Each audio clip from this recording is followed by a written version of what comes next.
Doctor ज्योति सिडाना, सहायक आचार्य समाजशास्त्र, राजकीय कला कन्या महाविद्यालय कोटा से। जैसा कि आप सभी जानते हैं कि आप लोगों ने समाजशास्त्र को एक ऑप्शनल पेपर के रूप में ऑप्ट किया है। आपको 2 पेपर पढ़ने होंगे समाजशास्त्र के। पहला पेपर है आपका प्रिंसिपल्स ऑफ सोशियोलॉजी, समाजशास्त्र के सिद्धांत, और दूसरा पेपर है आपका इंडियन सोसाइटी, भारतीय समाज। आज हमारी पहली क्लास है। आप में से हो सकता है बहुत सारे विद्यार्थियों ने या कुछ विद्यार्थियों ने समाजशास्त्र विषय को 11वीं एवं 12वीं कक्षाओं में पढ़ा हो और कुछ ने ना पढ़ा हो। तो एक विषय के रूप में एक समझ बनाने के लिए यह आवश्यक हो जाता है कि हम पहले ये जान लें कि हमें उसमें पढ़ना क्या है, उस विषय में आता क्या है। तो आज हम पहली क्लास में पाठ्यक्रम यानी सिलेबस की जानकारी लेंगे। तो पहले पेपर की जानकारी आज हम इस कक्षा में लेंगे, यानी हम समाजशास्त्र में क्या क्या पढ़ेंगे। तो मैंने 5 स्लाइड्स आपकी बनाई हैं, यानी 5 यूनिट हैं। आपका एक पेपर 5 खंडों में बटा हुआ है, 5 इकाई है, 5 यूनिट है, और हर इकाई पे हमने एक स्लाइड बनाई है। हर स्लाइड को ब्रीफली, बहुत संक्षेप में मैं आपको समझाऊंगी कि किस इकाई में आपको क्या क्या पढ़ना है। ठीक है, तो चलिए हम शुरू करते हैं पहली इकाई से, यानी यूनिट 1 से। प्रथम इकाई यानी फर्स्ट यूनिट में आप पढ़ेंगे कि जो विषय आपने लिया है उस विषय की उत्पत्ति कैसे हुई, ओरिजिन कैसा हुआ, उसका अर्थ क्या है और उसका स्वभाव क्या है। ठीक है, जैसे हम मनुष्य के स्वभाव की बात करते हैं कि मनुष्य का स्वभाव क्या है, मनुष्य कैसा है, तो उसके लिए आप क्या करते हैं, मनुष्य का स्वभाव जानने के लिए आप एट्रीब्यूट या विशेषताओं की जानकारी हासिल करते हैं कि मनुष्य में कौन कौन से गुण या अवगुण हैं, और उसके आधार पर आप उस मनुष्य को समझने का प्रयास करते हैं। सेम वैसा ही किसी भी विषय को समझने के लिए हम उसके स्वभाव यानी उसकी प्रकृति को, उसकी विशेषताओं को जानने का प्रयास करते हैं, जो कि आप इस यूनिट में करेंगे। तो समाजशास्त्र का अर्थ क्या है। दूसरी चीज, समाजशास्त्रीय परिप्रेक्ष्य, सोशियोलॉजिकल पर्सपेक्टिव, यानी समाजशास्त्रीय परिप्रेक्ष्य क्या होता है, किसी चीज को देखने का नजरिया।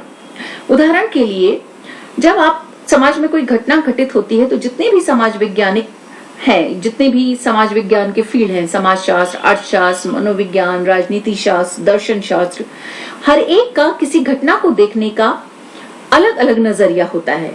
एक ही घटना का विश्लेषण हर एक समाज वैज्ञानिक अपने अपने दृष्टिकोण के आधार पर करता है, जो उसका विषय का दृष्टिकोण होता है। ठीक है, जैसे कोई घटना घटी तो अर्थशास्त्री उसके आर्थिक कारणों को तलाशने की कोशिश करता है, मनोवैज्ञानिक उसके मानसिक कारणों को या व्यक्तिगत कारणों को तलाशने की कोशिश करता है, राजनीति विज्ञानिक जो होता है वो राजनीतिक कारणों परिणामों को ढूंढने की कोशिश करता है, और दर्शन शास्त्री जो होता है वो अमूर्त कारण या दार्शनिक या धार्मिक कारणों को उसके अंदर ढूंढने की कोशिश करता है। इसी तरह से समाजशास्त्री जो होता है वो किसी भी घटना के पीछे क्या सामाजिक कारण परिणाम हो सकते हैं, समाज उनको कैसे देखता है या समाज उनकी व्याख्या कैसे करता है, उसको देखने का प्रयास करते हैं।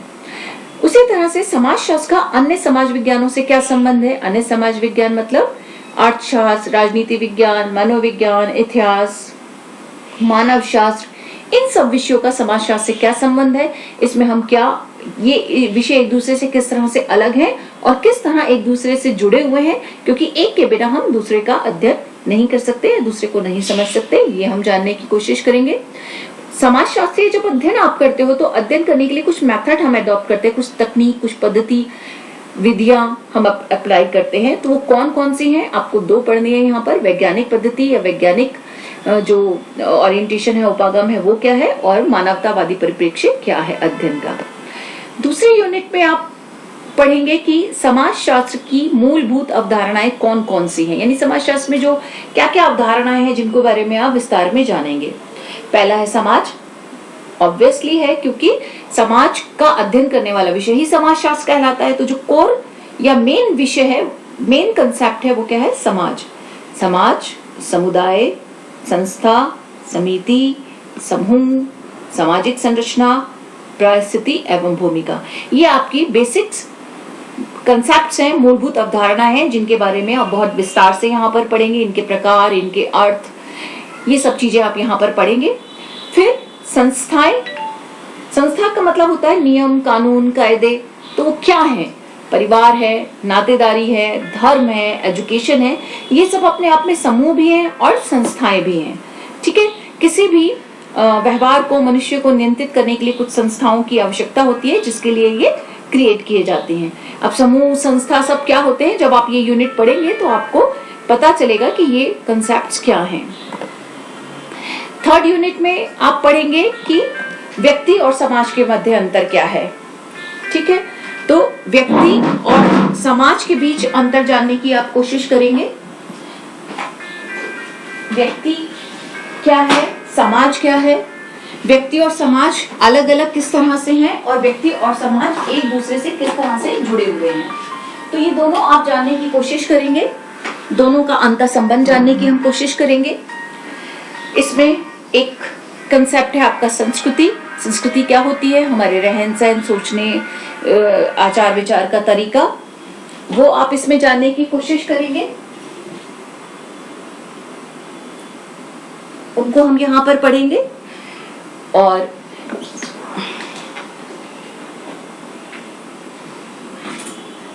समाजीकरण क्या है? हम जो कुछ भी सीखते हैं वो समाजीकरण कहलाता है। तो व्यक्ति और समाज के मध्य संबंध क्या है? तीसरा, सोशल कंट्रोल, सामाजिक नियंत्रण क्या है? जैसे मैंने अभी कहा था कि मनुष्य के व्यवहार को और समाज को नियंत्रित करने के लिए हमें कुछ संस्थाओं की जरूरत होती है।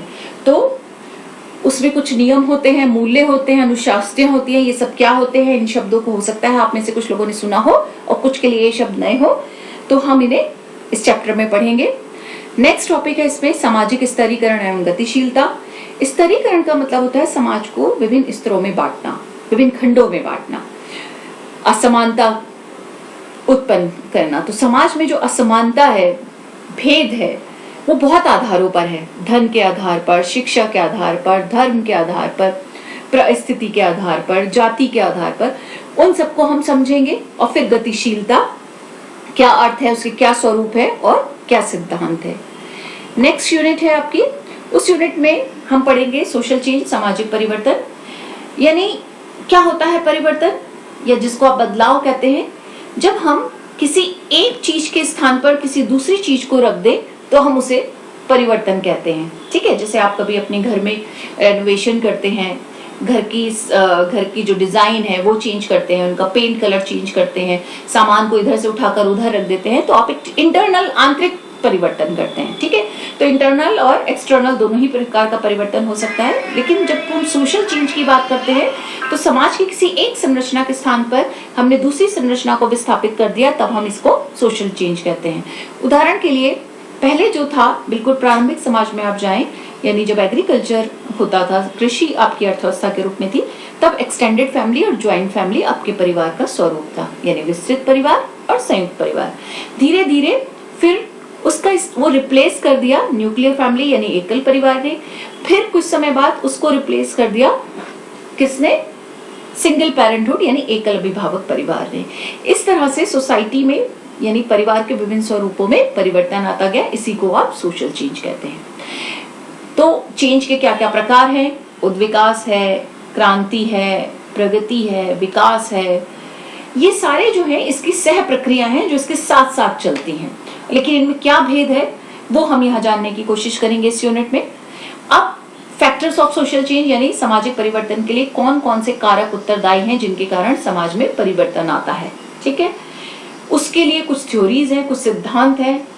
जैसे ऑगबर्न का सिद्धांत आप पढ़ेंगे, सोरोकिन का सिद्धांत आप पढ़ेंगे, कार्ल मार्क्स की थ्योरी आप यहाँ पर पढ़ेंगे, और कैसे इन लोगों ने किस किस कारकों को जिम्मेदार माना कि ये परिवर्तन के लिए रेस्पॉन्सिबल है।